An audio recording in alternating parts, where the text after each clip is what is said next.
L'officier mzalendo de l'armée tanzanienne, John Charles Tesha, résident de la Tanzanie, a fait une chose qui n'était pas en Tanzanie d'il y a 60 ans. Il est allé sur les réseaux sociaux appelant l'armée et la population de bouleverser le gouvernement Suluhu, car il travaille avec les ennemis de la Tanzanie. Les deux ennemis de la Tanzanie, selon les Tanzaniens, sont l'Ouganda et le Rwanda. Les deux présidents dictent Suluhu qu'est-ce qu'elle peut faire pour la Tanzanie. Suivez la vidéo. Sehemu pekee na imani pekee ya Watanzania ni kwenye jeshi lao. Hivyo nashauri jeshi letu liweze kuchukua nchi haraka sana na kuweza kuweka mambo sawa kuliko kuendelea kulazimisha kwenda mbele, hasa katika hili swala la uchaguzi. Baada ya kufanya hivyo, liweze kuwasikiliza wananchi kwenye taarifa, kwa maana kwamba taarifa mbalimbali kutoka kwa wananchi liweze kuwasikiliza na maoni yao. Wanasiasa wazalendo waweze kusikilizwa nao, wenye uchungu na taifa hili wapo wanajulikana. Mfano kuna huyu mzee wetu mzuri kabisa, huyu Warioba. Dans toute la Tanzanie, d'ici et là, ce sont des barricades, ce sont des populations qui parlent. Nous ne voulons pas Suluhu, ça c'est notre pays. Regardez.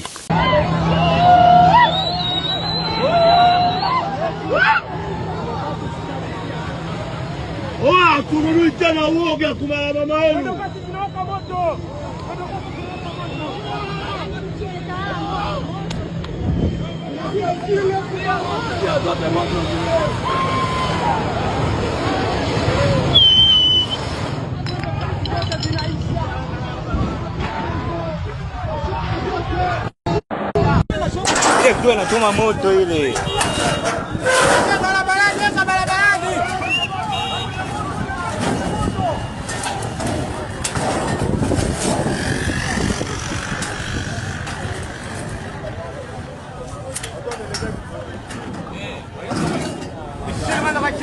Bisheni kwa chini.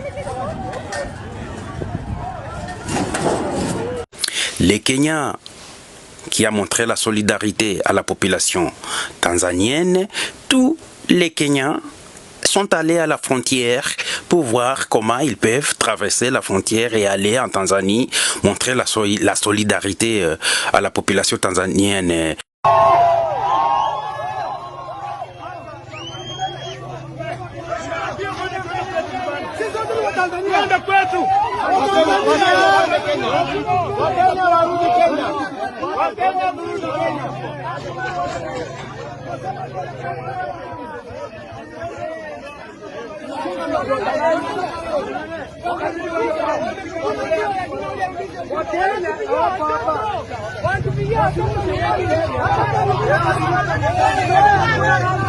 Pourquoi la Tanzanie souffre aujourd'hui? Julius Nyerere a formé Chama cha Mapinduzi, parti politique appelé en français Parti de la Révolution. Chama qui signifie parti, Mapinduzi qui signifie révolution.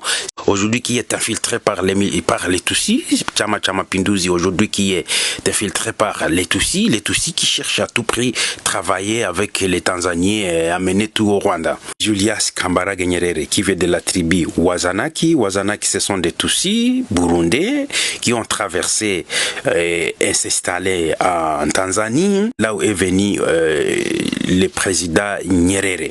Alors, quand Nyerere prend le pouvoir, il appelle tous les Tutsis qui sont minoritaires de travailler ensemble, et c'est pourquoi il a dit Ujamaa. Ujamaa, c'est ça, socialisme. Il a essayé de voir là où il y a les Tutsis partout dans l'Afrique centrale et de l'Est. Il a appelé ces gens, ils ont travaillé et il a dit non, il faut un jour que nous puissions prendre le pouvoir dans cette région. C'est pourquoi il a donné les militaires à Museveni, le président ougandais. C'est lui qui a armé Museveni comme Tutsi, le gouvernement ougandais, et ils ont chassé Obote. Quand ils arrivent en Ouganda, le président ougandais à son tour qui a armé Kagame qui est allé au Rwanda, ils ont chassé les Bantous au pouvoir, et en y arrivant, ils ont créé aussi d'autres partis politiques en se référant et en gardant les paroles de leur grand-parent Kambarage Nyerere, parce que c'est Kambarage Nyerere qui l'a dit d'aller faire des conquêtes et des conquêtes partout. Ils ont maintenant pris le pouvoir d'aller chasser Mobutu au Congo. En arrivant au Congo, ils ont créé les M23, les SNDP, les Twirwaneho, les Gumino et les autres partis qui sont en RDC. Les autres mouvements rebelles qui sont en RDC sont des rebelles Tutsis. Voilà. Aujourd'hui, cette guerre rentre encore en Tanzanie, la racine là où elle était venue. Voilà.